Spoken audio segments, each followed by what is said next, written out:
one end of the spectrum, the other species more efficient on the other. And that kind of fits the process of that model.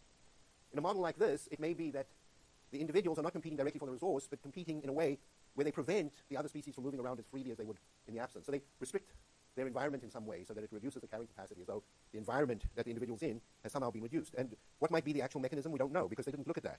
But if they look carefully enough, they may have said, maybe the competition is not coming from reduced resources per se, in terms of direct competition, but maybe the individuals are interfering with the way that the other individuals get access to that resource. It's not about the resource size, but it's about limiting access in some subtle way that may have to do with territorial behavior or something like that. So what this model does is it says to biologists, really, you have to be more careful about how you think about competition, and you have to look at the different elements of competition and what the mechanism for that competition may be. In the one case, the mechanism is that we all go for resources, but I'm more efficient at this end of the spectrum and you're more efficient at that. And maybe the Locker-Volterra model works well for that kind of process. But maybe it's got nothing to do with about the size of the resources, but I sort of hang out here and I don't let you come here. I only let individuals of the same type as me come to a particular area.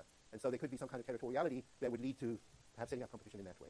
So then the models lead us on to ask sharper questions. So this is always the idea between models and biology. Models provide a way for us to think clearly about the biological processes. Once we think about the biological processes, and we build some models, and we test those models, and we test the ideas, and we see they don't work that well, then we have to rethink the way we set up the model. And so we say, what are the processes by which we built our model?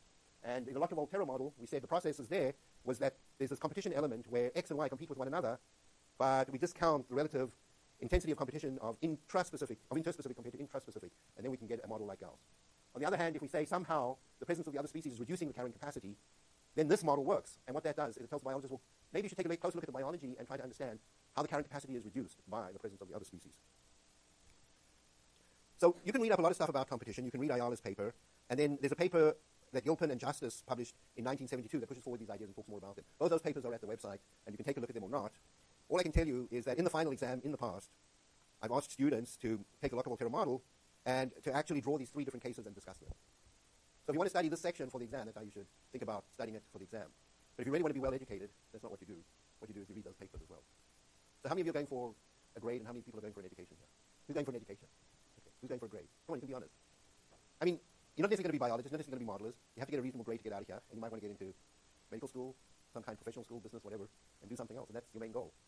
Nothing dishonorable about going for a grade. However, I do provide resources so that those of you who want to get a broader education can also read more broadly on the topic. But I suspect that most of you are too overwhelmed to do that. Who feel they're too overwhelmed to do that? Okay. I can sympathize, so don't feel bad about not reading the stuff. It's there for you if you're interested. Any questions? Okay. Well, then we can stop 20 minutes early.